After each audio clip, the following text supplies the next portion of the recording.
and particularly in the bond market, I think is now becoming a concern. So from that perspective, I think they are now trying to look at the implementation of their policy. We have seen some revisions with regards to their asset purchase programs. So I think they are now aiming to try and dampen down some of that volatility in asset markets rather than specifically looking for further moves such as a further weakening of the currency. So I think we're now at a stage whereby this correction can extend further. So we'll be looking for a move below 100, and we could see a move back down even as far as the 96 area. We've got final Eurozone PMIs today. There's no change expected from the flash estimates, but of course we have the ECB on Thursday.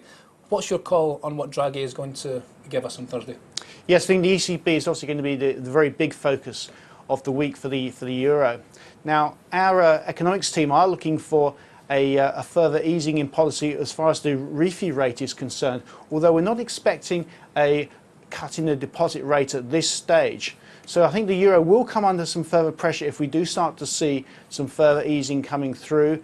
But longer term, when we look at some of the dynamics and the transmission channels for such as a depot rate cut, we're not sure as whether this would actually have a sustained impact on the euro. It's not actually clear what the transmission channels would be. It would have to be accompanied by some other measures which allow that impact to feed through into the market, such as other measures to increase lending once again. But your economics team have a pretty brave call on the ECB. They expect rates to be cut down to 0.1%, that's the main interest rate, and the deposit rate to minus 0.15% in Q3. What will that do to the euro?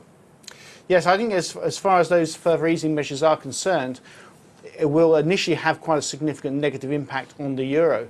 But again, the transmission mechanism for negative deposit rates onto the euro is not clear-cut. It depends on what other measures the ECB put in place to accompany such a move on deposit rates. They would need to put into place extra measures to ensure that lending starts to take place. In fact, we'll start to see overseas lending. That would be the real transmission mechanism for a much weaker euro over the longer term.